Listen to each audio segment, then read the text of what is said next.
이스라엘 백성들이 광야 방황기를 마무리하는 시점입니다. 거기 이제 가데스로 돌아왔을 때에 일어난 일입니다. 그들에게 물이 없자 이스라엘 백성들은 모세와 아론을 원망했습니다. 모세와 아론이 하나님께 엎드렸을 때에 하나님은 바위에서 물을 내게 해 주셨습니다.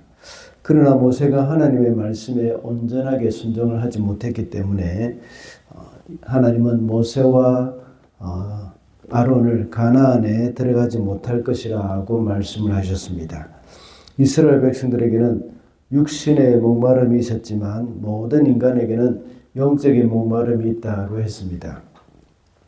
이러한 영적인 목마름 앞에서 우리는 인간적인 방법으로는 영혼의 갈증을 해소할 수 없다고 했습니다. 그래서 하나님께 엎드리고 주님만이 우리의 영혼의 갈증을 해소할 수 있는 분이심을 명심해야 한다고 했습니다. 가데스에서 이제 가나안으로 들어가야 합니다. 거기서 가나안으로 들어갈 수 있는 가장 좋은 길이 있습니다. 그 길은 사해 남쪽 길로 해가지고 이 요단 동편으로 해서 이제 가나안으로 들어가는 것입니다. 그런데 그 길은 에돔 땅이 있는데 에돔 땅을 통과해야만 했습니다. 모세는 에돔 왕에게 사람을 보내서 그 길을 갈 수 있게 해달라고 요청을 했지만 에돔 왕은 거절을 했죠. 우리의 백성들을 거느리고 와서 그 길을 막았습니다. 어쩔 수 없이 이스라엘 백성들은 또다시 홍해의 길로 갈 수밖에 없었습니다. 그런 가운데 아론은 광야에서 죽어서 장사를 지내게 되었죠. 이스라엘 백성에게 있어서 에돔 땅을 지나가는 것이 훨씬 빠르고 편안한 길입니다. 그러나 그들은 돌아갈 수밖에 없었습니다.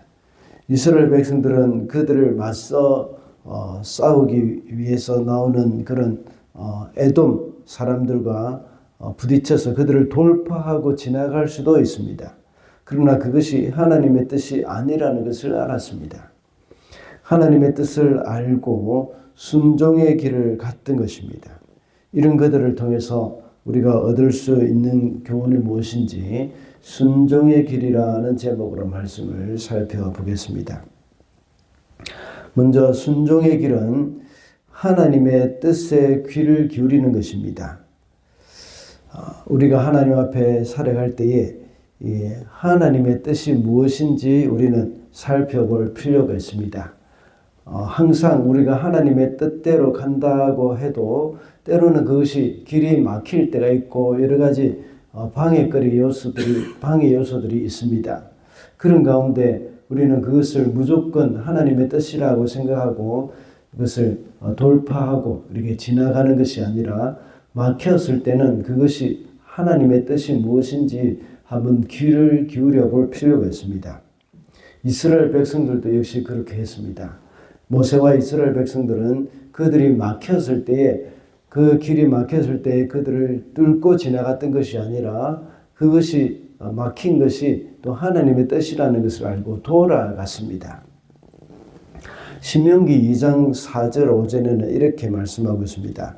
또 백성에게 지시하라고 하면서 말씀하시기를 너희가 세일에 사는 에서의 자손 곧 너희 친족의 땅 경계를 지나갈 때에는 그들이 너희를 두려워할 터이니 매우 조심하여라. 그들의 땅은 한치도 너희에게 주지 않았으니 그들과 다투지 말라. 세일산은 내가 에서에게 유산으로 주었다. 하나님께서는 이스라엘 백성들에게 그 에돔 족속과 다투지 말라고 말씀을 하고 있습니다. 여기서 말씀하고 있는 세일에 사는 에서의 자손 이렇게 말하고 있는데 이것은 바로 에돔 족속을 이야기를 하고 있는 것이죠. 하나님께서 그들과 다투지 말라고 하신 그 말씀에 순종을 해서 그들은 그 땅을 일부러 뚫고 지나갔던 것이 아니라 돌아가게 되었던 것입니다. 우리가 이 땅에 살아가는 가운데서도 여러 가지 막히는 일들이 있을 수가 있습니다. 분명히 이것은 하나님의 뜻이라고 생각하지만 하나님이 막으실 수도 있습니다. 그럴 때에 우리는 그 그 가운데서 하나님의 뜻이 무엇인지를 잘 생각하고 그 뜻에 순종하는 것이 중요합니다. 그러므로 순종의 길은 먼저 하나님의 뜻에 귀를 기울이는 것입니다. 둘째로 순종의 길은 빠른 길이 아니라 바른 길로 가는 것입니다. 이스라엘 백성들은 훨씬 빠른 길이 있었지만 그 길이 막혔을 때에 돌아갔습니다. 이것은 중요한 것은 하나님의 뜻을 이루어가는 일에 있어서 빠르게 한다고 해서 빨리 진행한다고 해서 이것이 중요하고 잘하는 것은 아니라는 것을 우리는 명심해야 합니다. 그것은 바로 바르게 행하는 것이 하나님이 기뻐하시는 일입니다. 아무리 내가 하는 일이 정당하고 이렇게 좋은 일이라고 하더라도 이렇게 이 하나님의 뜻을 바라보면서 그 순종하는 것이 중요합니다. 사도행전에 보면 바울도 역시 마찬가지입니다.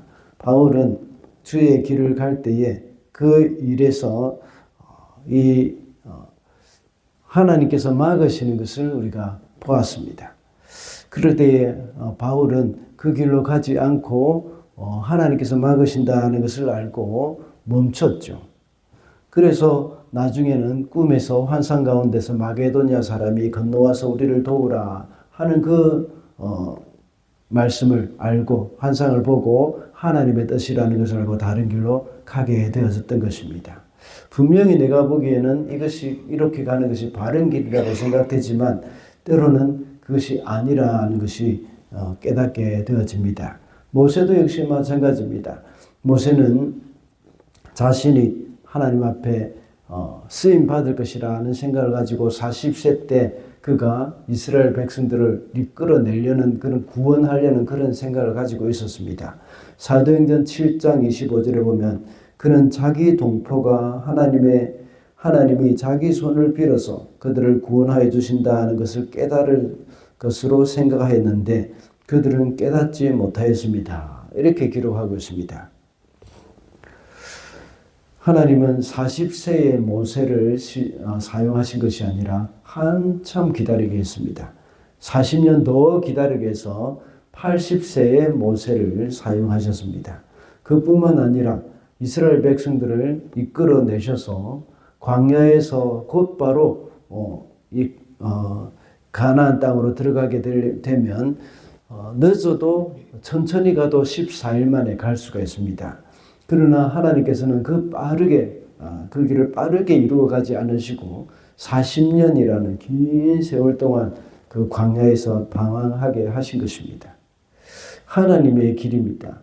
때로는 빠른 것이 좋은 것이라고 생각하지만 이것이 아니라는 것입니다. 느리더라도 바른 길을 선택해야 하는 것이죠. 마지막으로 순종의 길은 판단과 심판은 하나님께 맡기는 것입니다. 이스라엘 백성들이 그곳을 지나가기 위해서 돌파하지 않고 돌아갔습니다. 그것은 하나님께서 그들에게 바르게 그렇게 돌파하지 말고 또 싸우지 말고 다투지 말라고 말씀을 하셨기 때문에 그 길에 순종한 것이죠. 그리고 이스라엘 백성들이 지나가는 것을 막는 에돔 족속의 그 행위도 역시 바른 것은 아닙니다. 그러나 그 옳고 그름은 하나님께 그 판단을 맡겼던 것이죠. 하나님께서는 이스라엘 백성들에게 말씀하시기를 신명기 23장 7절에 보면 에돔 사람을 미워하지 말라고 하면서 그는 내 형제라고 했습니다. 그리고 2장 4절에서는 너희 친족이라고 말했습니다. 때로는 우리의 가까운 친척이나 또 우리의 형제가 또 우리 교회 공동체 안에서 우리가 하는 일들이 막힐 수도 있습니다. 그러나 그렇다고 해서 거기에 대고 함께 다투거나 이렇게 해서는 안 되는 것이죠. 모든 판단과 결정은 하나님의 손에 있다고 생각하고 하나님께 맡기는 것입니다. 내 뜻대로 안 해준다고 해서 그 사람이 하나님의 뜻이 아니라는 것은 아닙니다. 그렇기 때문에 주님 앞에 겸손하게 이제 물러서는 것, 돌아가는 것도 하나님이 기뻐하시는 일이라는 것을 우리는 기억을 해야 합니다.